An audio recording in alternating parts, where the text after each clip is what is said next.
Right, well, let's move on, gents. But staying with embattled teams and embattled coaches, Rob, some English Premier League football and Jose Mourinho and Man United having a pretty sad start to their season.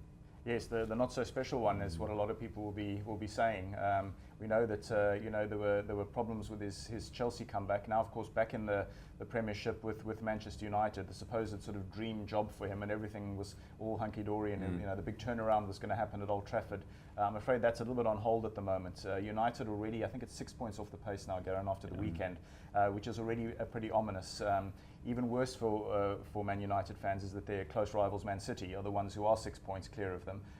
And United having come off 3 successive losses. One of them, of course, was that's 3 losses in the last 8 days. The first one, of course, was at home to Manchester City. So that was a sort of 6-point swing game. And United, obviously loathed losing at Old Trafford to their arch rivals, which did happen. They then lost on Thursday, was it, in the Europa League, a competition that you'd expect them to perhaps sort of dominate, given that they're not actually in the Champions League this season. And then, of course, the Watford game, which I watched, and I've got to say, you get a sense of a lot of uncertainty structurally in that team. Is Pogba going to settle in? Their much-touted sort of expensive signing. Have they got the right sort of combinations in sort of key areas? The Rooney issue, increasing worries about his shelf life as a major factor at Man United, and in the end, the sort of the greater heart, I think, of Watford basically got them over the line. When the game got to 1-1, I thought United might actually take over, but instead it was Watford who almost went up an extra gear. They got the crowd behind them.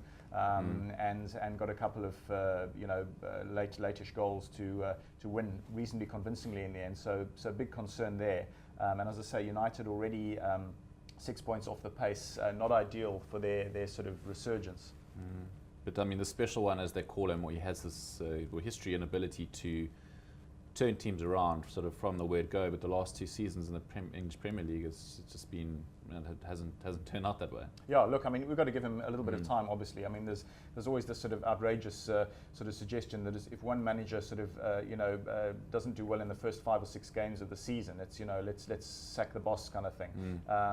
You'd hope that he'll be given a little bit more time to sort of start working out what his sort of correct formula is. But a lot of uncertainty there, especially as other teams are starting to stir a little bit. I think Arsenal are on a 3-game winning streak now after a pretty uncertain start to the season. They've won 3 on the trot. They beat Hull 4-1 away. Any team in the Premiership to thump them to that extent away is a pretty good result. So Arsenal on the move a little bit, and dare I say it, Everton lying second. That won't last, of course. Garen might argue otherwise. But Everton riding second at the moment, with Spurs, I think, in third. So you've got a couple of sort of slightly sort of upset teams up there. But that sort of thing happens in early season.